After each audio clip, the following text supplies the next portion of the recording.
All right, dear people. So here we are again to continue our discussion with how to help at the time of death, or how to help actually the weeks and months before death, the days before death, the hours before death, the time of death, and the days after death. It's a whole chronological process. So we'll continue this discussion, which we started last week. Okay. Well, this is based on Lama Zopa Rinpoche's book, which I highly recommend you get. I think it's available digitally as well. It's called How to Face Death Without Fear. And it's really just this, all taken from Lama Zopa's advice over the years and all put together in a chronological order. And it's all framed in terms of, obviously it's advice for us. It's pretty clear, but you can't address the book to the person who's dying. I mean, you can hear it by inference, but it's addressed to how to help your loved ones, and that includes your pets, I tell you.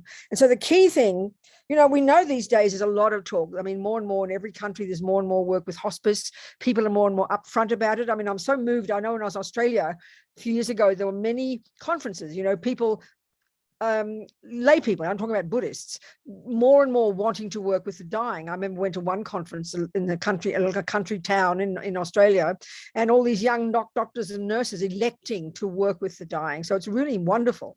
But of course, the crucial point, the crucial difference from the Buddhist perspective, and in particular the Tibetan Buddhist, because that's based upon the Vajrayana, and the Vajrayana is where all the detailed descriptions about the death process are. They're not in the Sutra teachings, and they're not in the Zen teachings, they're not in the Theravadan teachings. There are descriptions, but the really detailed descriptions are in the Vajrayana. And as we know, of course, our Tibetan Buddhist system is based in the Vajrayana, So of course this is, and I've noticed too, I mean, that, so, okay, the key point for Lama Zopa, the key point, the essential point behind the entire book, and it's a big book, 2/3 of it is all the practices. They're all in the back, numbered from 1 to 87, all the hundreds of different, 87 different practices, including sutras, mantras, so many practices. And of course, you can choose to do whichever practices you like. But the key point behind all of it is, because at the time, we're going to go through this today, at the time of death, at a very specific time in this technological description of the process of death, there's a certain point at which the karmic seed that will determine your next life is triggered. So it's at that point, almost really precisely, it's at that point that Lama Zopa says, if you're going to help anybody in this life, when they need you most is at the time of death. And I mean, the more we understand karma, this makes sense, that from the second of conception in our mother's womb, all of our life, the karmic seeds that will determine our life are already ripened. So we're just playing out our life and creating millions of more karmic seeds. But at the time of death, this life is finished, And this is the major difference, of course, between the secular view and the Buddhist view. I mean, these wonderful people in the secular world trying to help people die well. It's marvelous. It's wonderful. Trying to demystify death, get the fear away from it so people can confront it more easily. All this is fantastic. But of course, the main point in the secular world is to help the person die well, but also it's for the people around, But from the Buddhist point of view, it's the sole purpose behind all this advice is for the person who's dying. So of course, it's you eventually. But the emphasis is on how to help your loved ones. And naturally, it's for you, of course, because you're the next one who's going to die. So it's a crucial thing to understand the death process, and that's the Vajrayana one. That's that 8 stages, and we're going to go through that today. But before we even do that, though, the major thing is, because basically at the time of death, when this particular process kicks in, and that a particular point at which the karmic seed will be triggered, then is when the mind needs to be peaceful. And so this is the whole point. Why do you want your loved one, or your pussycat for that matter, to have a peaceful mind at that point? It's not just to make people feel nice. It's because when the mind is peaceful, the mind is virtuous. And you check yourself in your own life. If you're freaking out, if you're angry and fearful and neurotic, if you're gripping with fear, negativity ripens just naturally. It's a logical relationship between when the mind is fearful, then the mind is negative. Delusions rise. It's just natural. It's logical in the Buddhist psychological model. And when your mind is peaceful, then your mind has got space. That means virtues can be prevailing. And that is what is necessary, because if the mind is virtuous at this point, when the karmic seed kicks in, it will trigger a virtuous karmic seed, which will determine your next life, which means you're already programmed. Before you even stop breathing, you're already programmed to get another decent human life or a pure land life or whatever. And because there are trillions of karmic seeds in our bank vault, we're holding trillions of karmic seeds from countless past lives. So we need to have a conducive environment such that when the process kicks in, the mind can be virtuous, and you're basically metaphorically holding the hand of your loved one, giving them an appropriate situation. That's what I want to talk about today. The most conducive environment, so that they can be virtuous, so they can be peaceful, which means it will trigger a virtuous karmic seed. And then, as Lama Zopa points out in the book, and it's in the text, if a virtuous karmic seed has been triggered, this is before you even stop breathing, you can tell by the way the person dies. I think I mentioned this last week. The person will die blissfully. Death will be a blissful experience, because as your mind is getting more subtle, you're moving towards your subtle consciousness, which is more powerful. You can literally, it's almost like you're seeing the new life coming. As they say in the text, and Lama Zopa quotes, when a virtuous karmic seed is triggered, the mind is very blissful when you're dying. It's like going towards the light. They say it like that. And if a negative karmic seed has been triggered because the mind is freaking out, which is not uncommon, then the death is like going towards the dark, and it will be a very fearful, unhappy death. So it's kind of crucial, and it's a technical thing. It's not emotional. It's not kind of hit and miss. It's a really practical, powerful advice that Rinpoche gives, and this is for your pussycat as well, and your dog. So this brings up many points. So one of the things that we find, of course, in our culture, because drugs are drugs that make you unconscious or in a coma or whatever, or certainly drugs that help the pain, can also make you unconscious. And this is a part of a problem, because naturally, if you see, we'll say, I remember I went in one time in Florida. I went to visit in the public ward in a hospital of one of the students of Lama Zopa. She was dying, and she was very devoted to Lama Zopa. And you could see even though she was like unconscious from drugs, or you could tell, the people said, oh, she's peaceful, but you could tell she was tossing and turning and gripping the sheets. She was not peaceful. It's really clear, and this is the point about, I think, if you like say you're in great pain, or your mind is mentally very distressed. And this is one of the key points.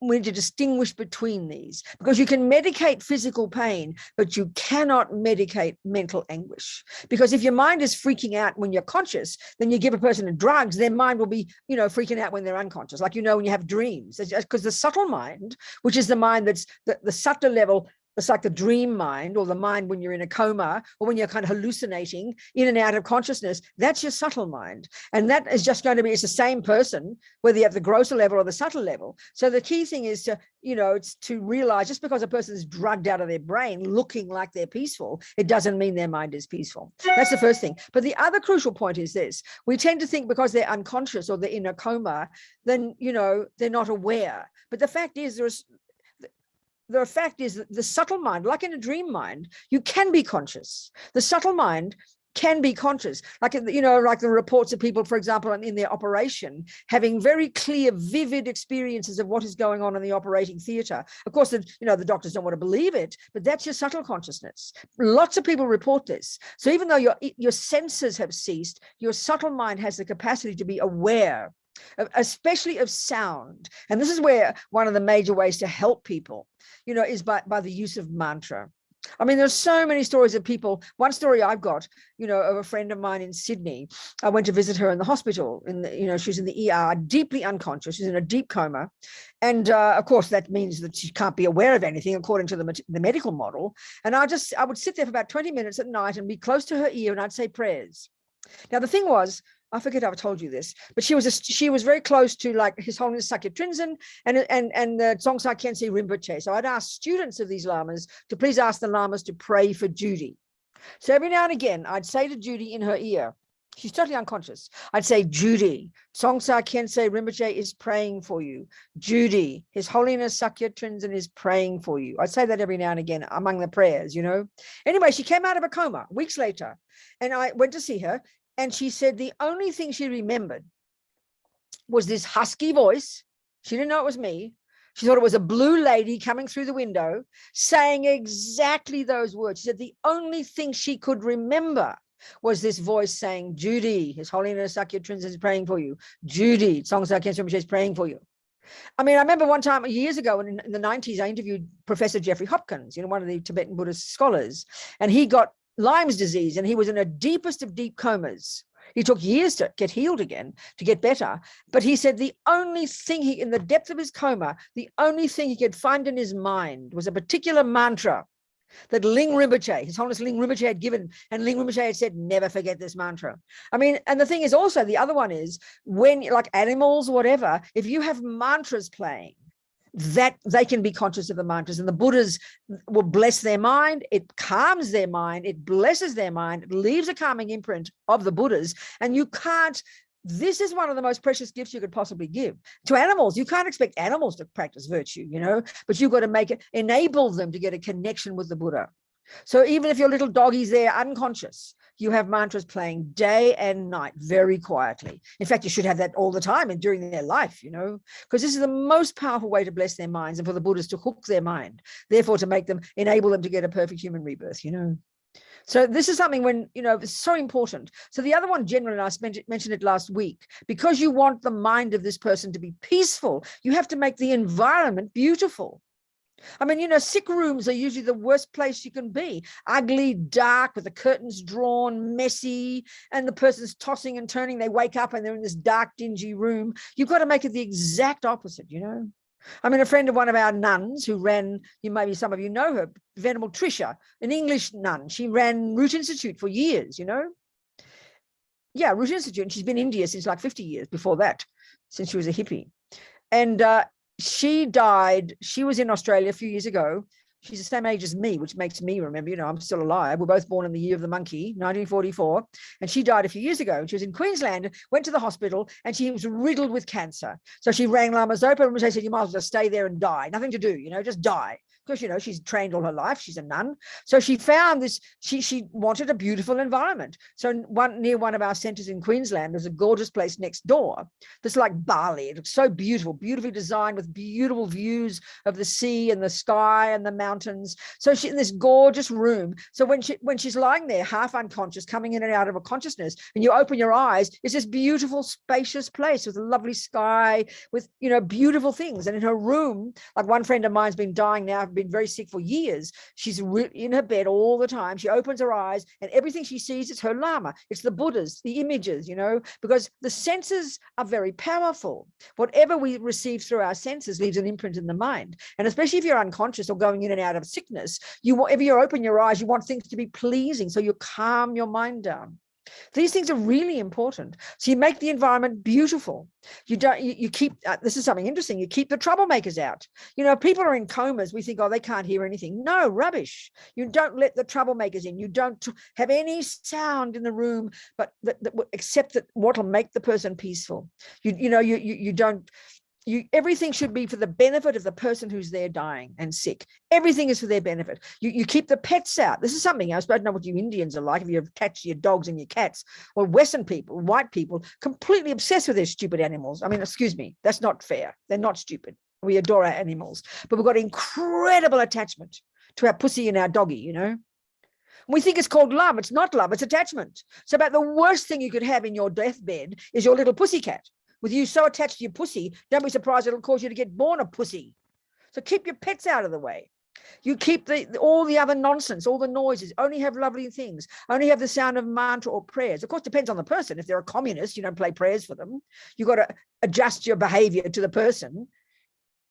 And there's so many practices what to do in the chapters about there's a whole series of chapters, what to do, all the different kinds of practices, in the weeks and months before, and the months before, the weeks before, the days before, the hours before. And there's so many kinds of practices. So they're kind of clumped into different sections, like all the mantras you can say, or the different things to hear, the different things to see, the different things to talk about, the different things to meditate on. They're all divided into their own chapters, And that's where you've got to know the mind of your loved one, know what they like, what's best for them, their practices. You don't force it on them. I remember hearing about one Buddhist husband who was so fanatic, he'd wake up his poor dying wife every 4 hours and force her to do her prayers. I mean, the poor woman was so exhausted. Leave her alone, give her a break. You've got to be aware of the person, what they need, what practices they like. You've got to be really conscious, and you've got to keep and you really, if you're the one in control of the situation, don't have a lot of people all chatting and talking. There's so many things to think about. Everything is for the benefit of the person who's dying,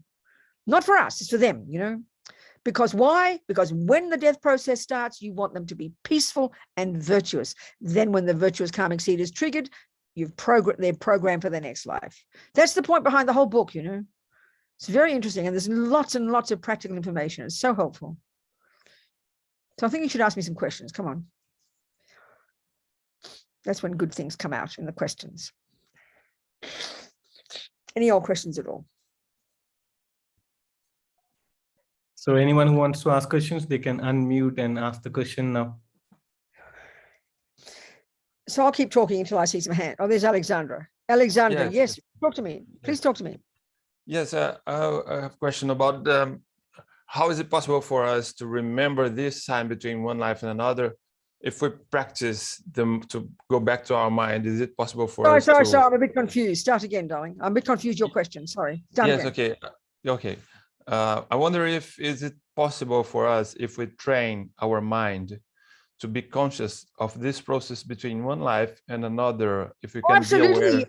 Oh, there's no question, Alexandra. Absolutely, but it's kind of a high practice. Lama Zopa, one of the chapters, this is why in the Vajrayana practices, the deity practices, there's a chapter in the book that death is what the yogis have been waiting for. It's called that. And Lama Zopa talks about how I discussed this last week, I think, all the Vajrayana practices, the deity yoga, are all linked to incorporating the death process. It's all very logical. And so these are the practices. The yogis have spent all their lives practicing in their deity practices, practicing going through the death stages of in their meditation. It's this deconstruction of the mind from the gross to the subtle to the very subtle. Yes, of course you can prepare. That's the point. The greatest yogis, absolutely, they are totally ready for this, and they're in complete control. The best we can do is meditate on the process, be familiar with it, at least intellectually, and try to die well. And then at least, but I mean, of course, all the techniques are there. Absolutely. The greatest yogis can exactly do that.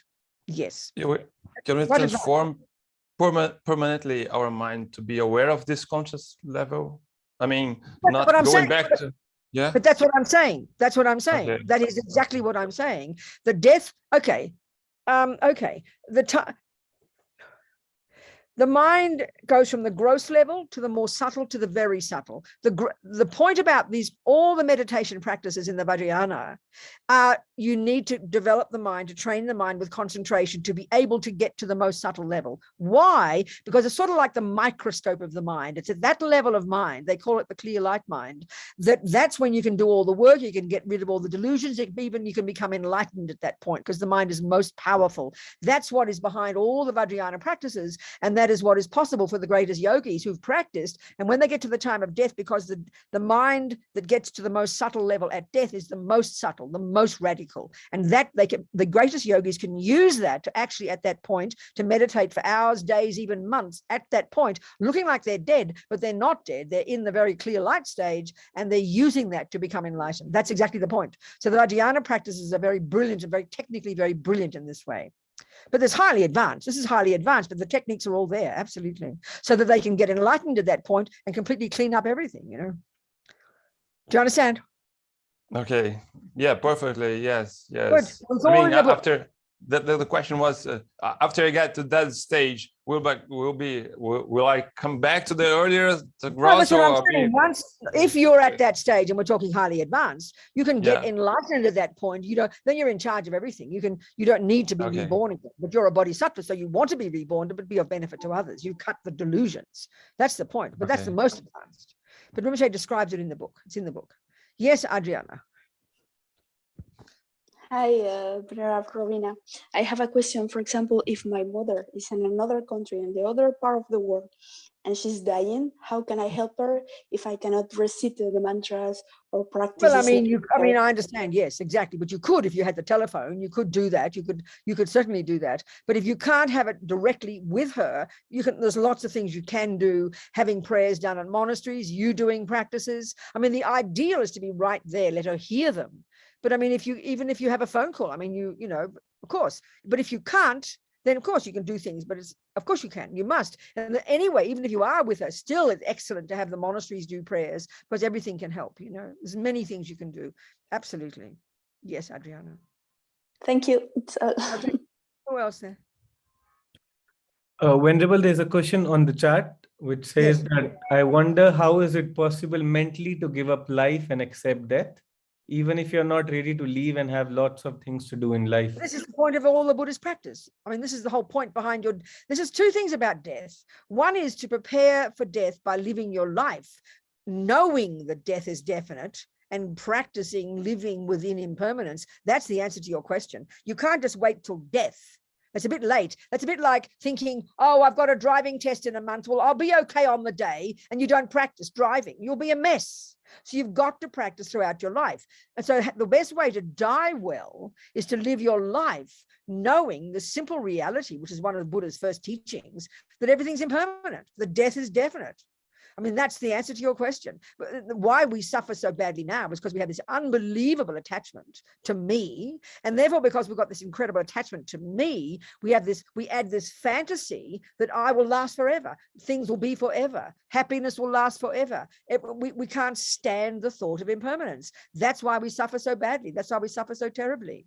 So the way to prepare for death is to live your life within the reality that death is natural. You get used to it. And so when it's natural, when you realize it's natural, you just accept it. I mean, right now we freak out when we hear about death. The reason we freak out is because we've had this other fantasy in our mind that we won't die, that everything's permanent, because we're so attached, you see. So once we get used to it, you just start factoring in the reality of death, and it doesn't become a shock anymore. And then you realize everything is impermanent, and you realize this, then you don't waste your life. You don't sit there panicking, waiting for death to come. No, you just live your life within the fact that everything's impermanent. And so therefore you practice virtue, you practice morality, you help others, you don't waste your life, you give up attachment, you give up anger, your whole life transformed. Just realizing impermanence, the whole life can be transformed. You become a happier person, you know, knowing everything's impermanent. You don't grasp at things so strongly, you don't have fears, because you realize everything's changing. You kind of move with it. And therefore you live a good life, because you don't want to waste your life, because at the time of death you want only virtuous karmic seeds to be there. So you live a happy life. You're completely transformed just by realizing impermanence. Of course, it takes time. You have to, you know, think about it every day. Give up attachment, give up the fears, give up the grasping. There's a lot of work. What else, people? Venerable, there's one more question who's saying that, is it true that it's better not to cry when someone we love died to help him go peacefully? Well, I mean, think of the meaning. It's logical, isn't it? If you're sitting there weeping and grasping at your poor mother or your poor husband dying, it's about the worst thing possible you could do for them. Come on. The person around the deathbed should be relaxed, calm, easygoing, steady, giving a good example to your loved one. If you're weeping and moaning, my God, it's the worst thing possible. It's obvious. Come on, keep your own emotions out. Get out of the room and cry, please. But if you're in the room, you're there for the benefit of your loved one. That means to give a strong, comfortable, smiling, grounded, secure presence. You know, that's so obvious if you think about it. It's completely obvious. You're there for your loved one's sake, not for your own. If you want to cry, go outside. So important. You're there for your loved one. And what you should be showing your loved one, you know, is comfortable, kind, loving, wise, grounded, secure. So you're giving them confidence. You're giving them love and confidence. That's your job at the time of death, you know. Absolutely. What else? People. Yes, Elaine. Hello, sweetheart. Thank you, Venerable. I wanted to ask now, we are trying, I'm trying the best to practice, but Yes. I may not even get to a stage where I I mean, I'll try to be as pleasant and, peaceful. But as That's right. soon as one dies, or if somebody is dying like my mother or my husband who don't know this path at all. Now, at the Yes. time of death, when they die, my father died and I didn't know all this then. Yes, of After course. that, what is the best thing to guide them? I mean, I understand. I feel Yes, as if I'll exactly. die and I'll be kind of blown about, No, I I don't understand. know I how understand. I'll even navigate after that. This is why we need to understand the process. And this is what Rinpoche describes in the book.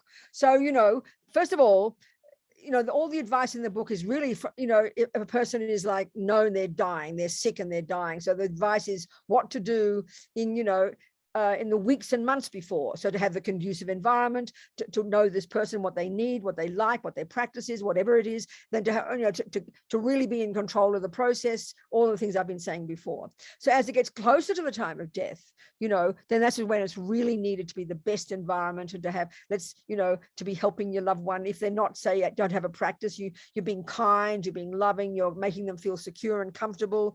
Just your presence is making them feel good, and then when they start the process, and this is where if you become familiar with this process, and it's all in the book, then you can recognize when the process is going to start. It's usually kind of, it's usually kind of a couple of hours before the person stops breathing. So then you're just making the environment really peaceful. Your presence is making them feel comfortable. That's assuming they're not in a coma or something, but even then you're making them peaceful. And then when they start the process, and by the time, by the time you see the first stage of the death process is divided into terms of 8 stages. The first stage is the earth. I mentioned this briefly last week. The earth element ceases, and then their eyes start to go, their ears start to go, and then by about this point, the third or the second or the third stage, when they're still conscious, that's when the karmic seed that will be the one that will determine their next life is triggered, and that's the crucial time for them to be peaceful.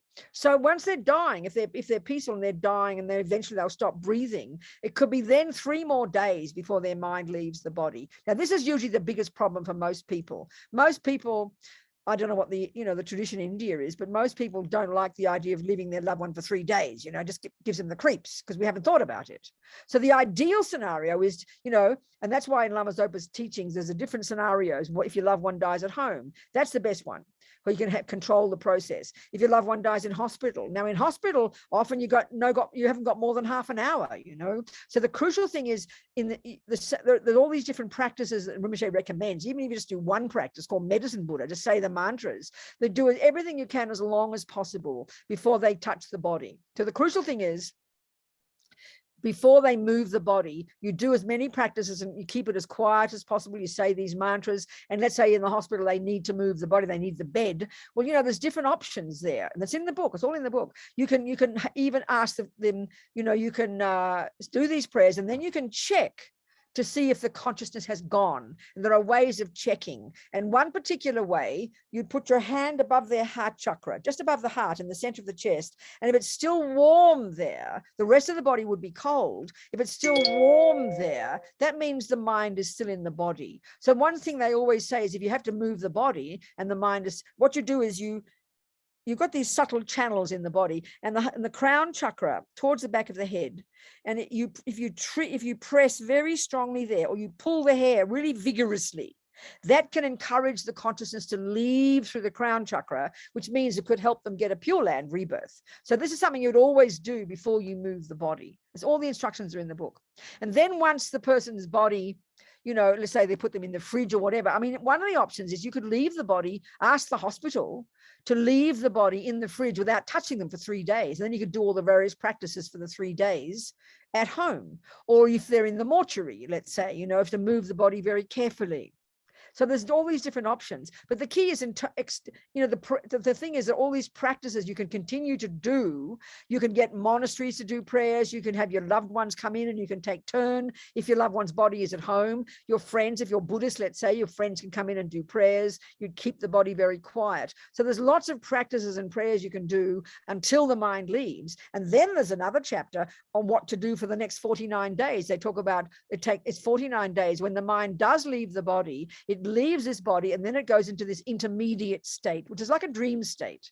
And that could be up to 7 weeks sitting in this state before they get their next rebirth. So there's always these different stages, lots of practices that are the ones that could help your loved one's mind. There's so many things, it's all in the book there, Elaine.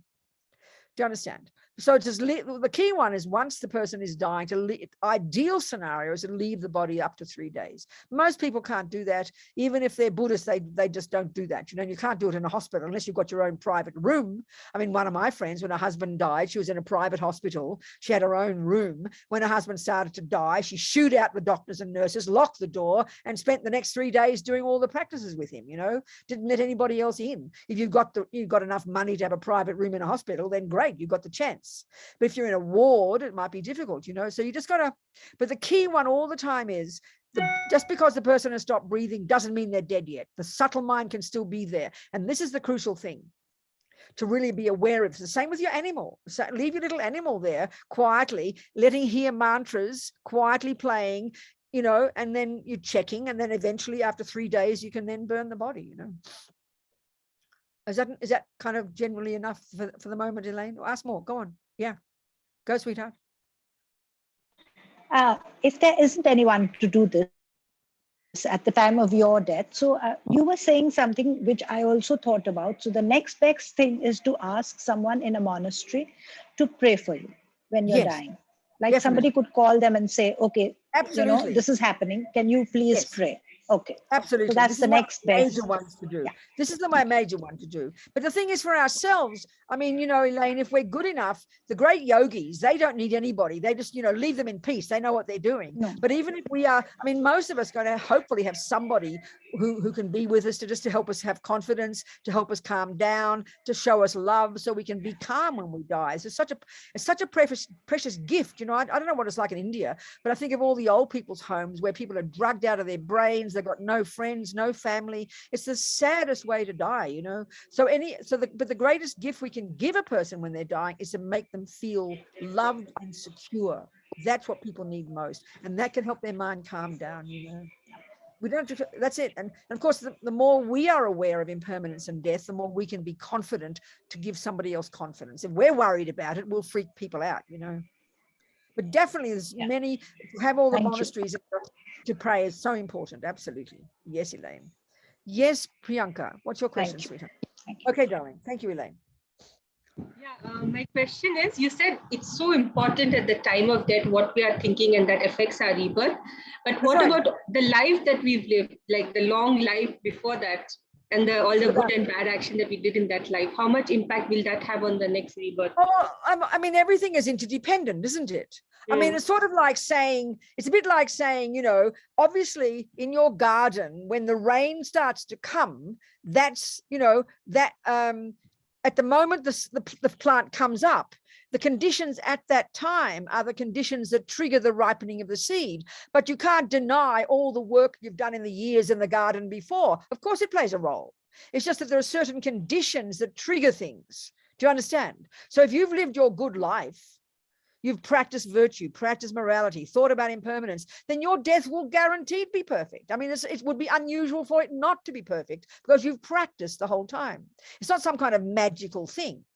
But of course, it's utterly interdependent. I mean, you know, but on the other hand, a person who's been very negative in their life, if they start to change their mind at the time of death, they could have a very good rebirth, you know, because there are virtuous seeds in there. I mean, I've had friends in prison, for example, who spent their lives in gangs, you know, but now they're in prison and they've transformed their lives, then the virtue in their mind is ripening. So everybody's got some virtue. That's why, like for an animal who can't do anything, that's why you can help a virtuous karmic seed be triggered that would not be triggered otherwise unless you helped, because they can't do anything about it. But in your old grandpa, maybe your grandfather was a mean, ugly guy who's mean to people and lied and stole and cheated on his wife. He's still got some virtue in there. And if you help him die peacefully, you can also help one of his virtuous karmic seeds be triggered. So it's very powerful. Are you understanding, Priyanka?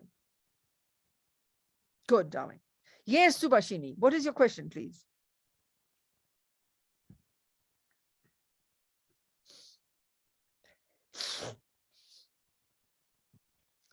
I think she's facing some sound issues there, so she couldn't. Yes. Venerable, could I ask some questions from the chat then? Yes. Come Go on then, Can please. I'm just unmuted. Can Good, I darling. finish Yes, my- Subhashini. How can I help you? Yeah. You see, my mother was dying of cancer, and Yes. we took a family decision not to put her in the ICU, but have nurses and let her go at home. Yes. So she was Perfect. at my brother's place. The doctor came the previous evening and said she's in a bad shape. So my brother came and from the office, sat next to her, and I was standing next to her. And the lady who was helping in our house was trying to feed her some soup. And my brother just told her to go away. Anyway, the main thing is that she was very scared of dying in a sense. And she asked my brother or me, I don't know whom, am I very serious? She said. So knowing her fear of death, I said no. And then the next day she was sort of semi-conscious. And she said, I want to hold your hand. And in her life, she had never asked for it. So I just asked the nurse to put a chair, and I sat down and held her hand. Good, good, good, good. This is good. Did you say prayers in her ear, Subhashini? Was she religious? I did not do any. I mean, I joined Buddhism after that. I didn't say anything. I just Did she have a religion herself? Did she have a religion herself? I think so. Yes. But did you talk about God to her? That would have been good. You could talk about God. But did she die peacefully? I don't know about that, but she asked, when will daddy come? No, I could not answer that question. Yes, yes, of course. I just kept quiet. I understand. And then she said, don't go away. And she turned around. And then, of course, I left the room. And then at about 2 o'clock, she called for a helper. I think she had a heart attack and she went. So I have no idea. No, I understand, but it seemed to me her heart was open and it was peaceful. And that's a good sign, Subhashini. I mean, there's no guarantee. We're not clairvoyant. But I mean, it was the fact that she asked to hold your hand and did not, it seemed like her mind was a bit kind of open and peaceful. That's a good sign, isn't it? Well done. You did your best. But regarding my own death, I am a little scared. Of course. Because I don't know when it will happen. That's right. That's why we have to remember every day.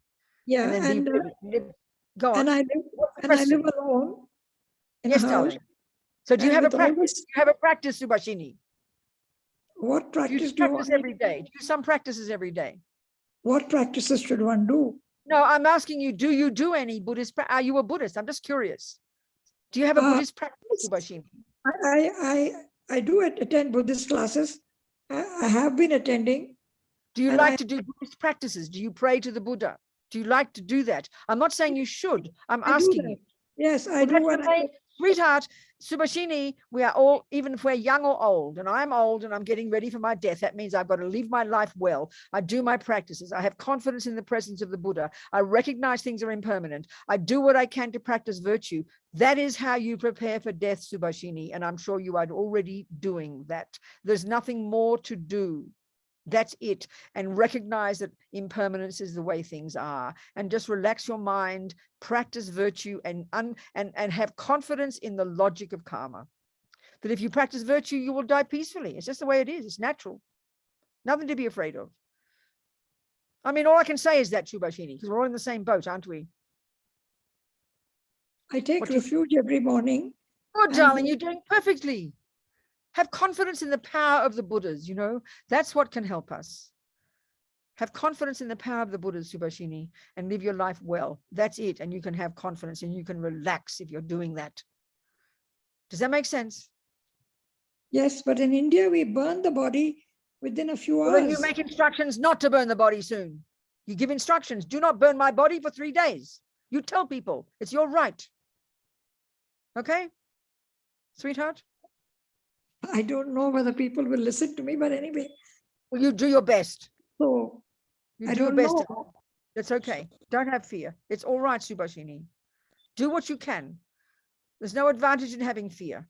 Do the practical things you can. That's it, sweetheart. Everybody's in the same boat, Subhashini. So, just enjoy every day that comes. You wake up in the morning, it's a bonus. You're still alive. Be happy. Okay? Have confidence. Thank you very much. Thank you very much. Yes, darling. Any more questions there? Venerable, we have some questions from the chat, if I may ask. Good, please. Yes. So the first question that we have is, can you talk a little about what it means when you're dreaming of someone after they die and how to keep the mind calm, wanting to benefit them?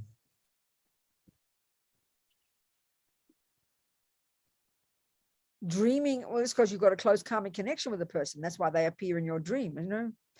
And just remember, I mean, the thing is, once a person's dead, there's still lots of practices we can do to help them.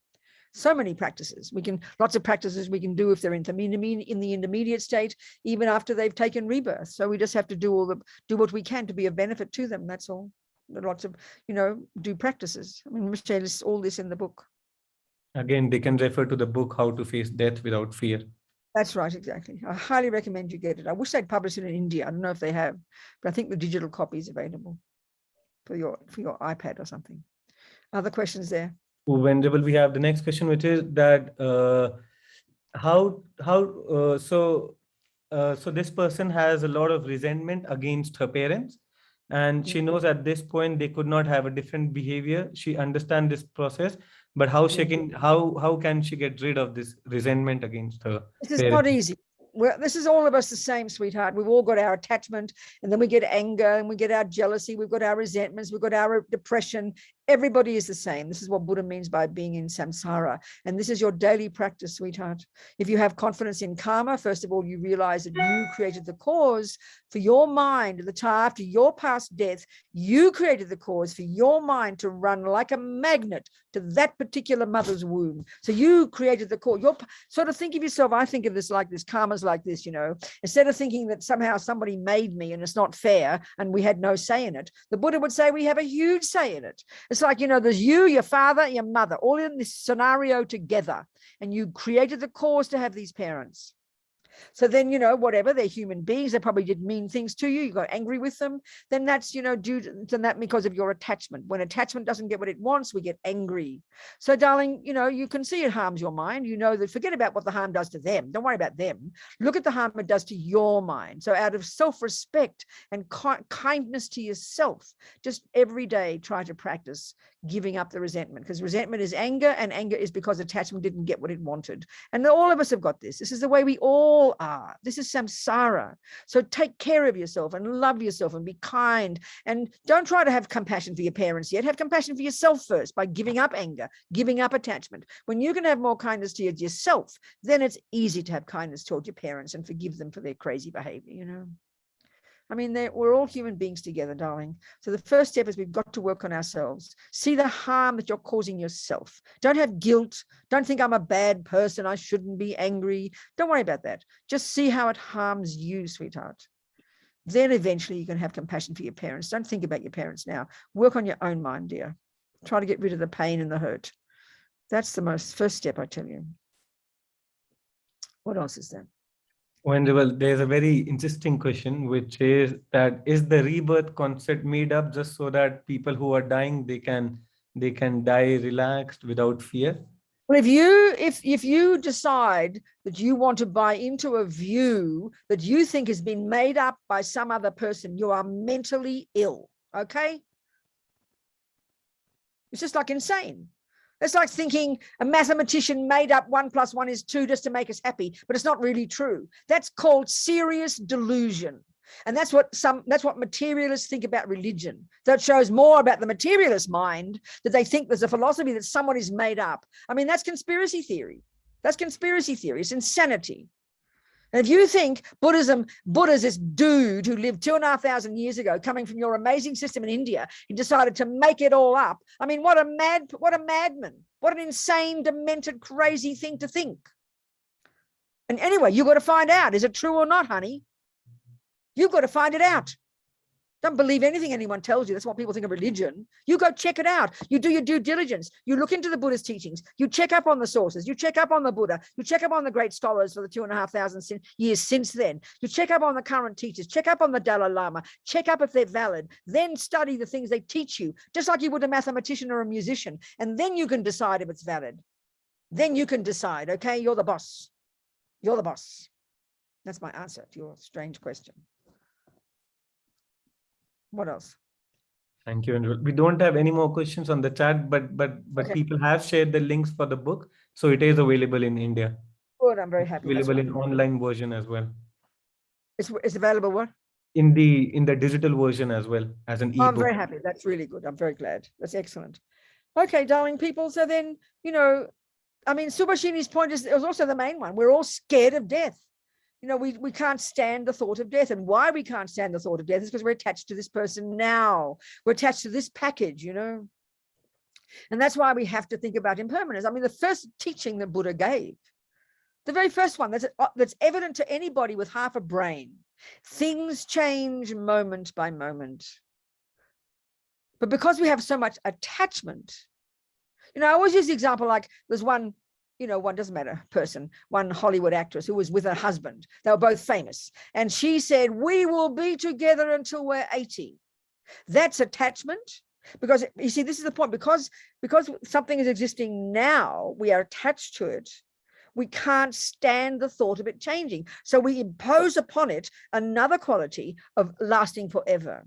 That's what we do. And that's when bad, it's exactly the same as when bad things happen. You can't see the light at the end of the tunnel. So we freak out. So one of the major reasons we suffer in day-to-day life is because we've got attachment to things. And if it's nice, we cling to it as permanent. And then when it does change, we get depressed, you know, and we can't see the light at the end of the tunnel. We go up and down like yo-yos like this. So just the recognition, it's not some religious idea that things change. As Buddha is pointing out what's evident fact to anybody with half a brain. But because we've lived in opposite to that all our lives without even being aware of it. So we have to recognize things are changing second by second by second. And then one of those changes, obvious, is that this body and this mind will separate, you know. And this is why to have the instructions, you know, there's only fear when we don't know what's happening. There's only fear if we don't understand something. But if you understand something, fear goes. So that's why this book is so helpful. And this is why the Vajrayana system, and this is why the Tibetan Buddhist system is so brilliant, because there are these detailed descriptions of exactly what happens at death and how you can learn to navigate it. So then when you know something, there won't be fear. Like if you're driving on one of India's roads and you don't know how to drive, you'll be absolutely panic-stricken. But if you know how to drive, you don't have fear. It's sort of logical.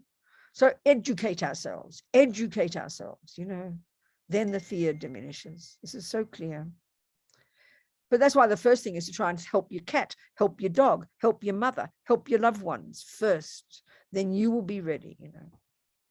And you can guarantee if you lead a good life, because this is the way karma is. If you practice every day, live in your vows, purify every day, you're turning yourself into a marvelous person. Then death will be a happy experience, guaranteed. It'll be guaranteed because you'll be happy. You'll be content. You won't be afraid. You're only afraid because of attachment. But if you've lived your life giving up attachment, giving up fears, then death will be a happy experience. Try and understand that, because there's nothing to be afraid of. We make it up, you know, because of clinging to this package. This is why, too, Lama Zopa says, for example, where you can use attachment on the path. One of the functions of attachment is to hold on to something. Another function of attachment is to look forward to something. We live like this, don't we? Always looking forward to now I'll have this and now I'll do that, then tomorrow this, tomorrow that. So of course, death, we then panic because we realize we don't know what's going to happen. So if you have confidence in the Buddha's teachings, then you know, living a good life, you get another nice human rebirth. So then you can start looking forward to a nice human rebirth. Instead of holding on to this body, you look forward to a new one. So like if you say your mummy believes in God and believes in heaven, you can talk about heaven to her. You can talk about God. God loves you, mummy. And she, instead of holding on to mummy's body now, she can look forward to heaven. That's using attachment at the time of death. It's very skillful. So look forward to a nice human rebirth. Organize it, plan it. Think, I'm going to get a nice, decent human rebirth. What do I have to do to get that? Practice virtue, don't kill, practice generosity. There are two main causes of getting a good, decent human rebirth. One is morality, the morality of non-killing. Living in your vows of non-killing is the simplest, quickest, best method to guarantee you'll get a nice, decent human rebirth. That's the first cause of why we got this one. Non-killing karma practiced in the framework of living in vows of non-killing. But the second one is we don't want to have a nice human rebirth living in a desert or living where we can't even get access to 1 grain of rice. We want to have easy access to food, have a nice family, have an environment where we can get money easily, and that's from generosity. So we need to practice the morality of not killing and the practice of generosity. They are the 2 main things that will give us a decent life in a decent environment so we can carry on practicing. So living in our vows of not killing first, number 1. But number 2, you must practice generosity. Generosity of giving material things. Don't be greedy. Don't hold on to things. Don't be miserly. Don't always try to cut corners and not pay bills. Practice pure generosity. That makes the mind very courageous. You know, really very powerful. They're the 2 key things we need. Then if you practice generosity, you'll be born in a nice family with a nice body, so you can then actually have time and space to practice the Dharma, which is what we want to do, you know. So don't be miserly, don't be mean, don't be tight, be generous, be moral with your money. It was really powerful, this one. This is why, how come, you know, if you look at the world, we're like part of the 0.001%. Not of the rich, but of the fortunate, having a reasonable house with reasonable conditions and a reasonable amount of money in the bank, not having to work 18 hours a day for a bowl of rice, and having a decent human body, from morality of not killing and generosity. Then you get the decent conditions. You don't want just a good body. You need decent conditions as well. And that's from generosity. How come you're still living in a house? How come you're getting money, whether it's from your husband or your own work or the government? It's like a miracle. It's because of your generosity that you're still taken care of. That's a very special. Don't take it for granted. So then practice morality of not killing in the context of vows. Keep all your vows. Live a life every day, taking refuge, like Subhashini said, living in vows, practicing generosity. You'll be guaranteed to get a decent life. So I can relax, you know.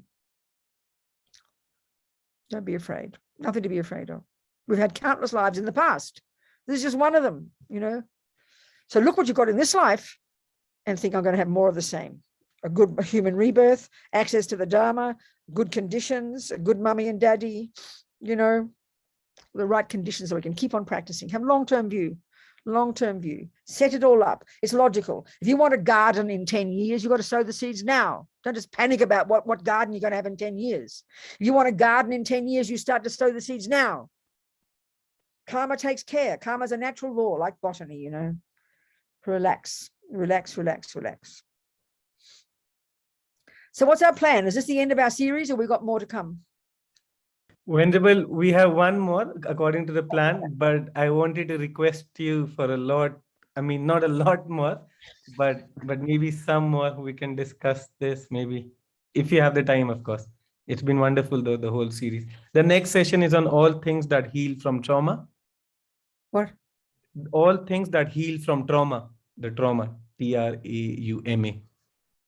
I know, but that's such a modern word. I mean, what do you mean? You know, when mean things happen to us. Anyway, whatever. So whatever, we'll have one more class next week and we'll see how we go. Whatever we want to discuss, we can bring it all up, okay? Questions and that. And see what happens. See how it all goes from there, I'd say so. Okay, Venerable, okay. Any more urgent questions today? We've got 5 more minutes. Any questions? I'm sure there must be masses of questions. What else is there, darlings?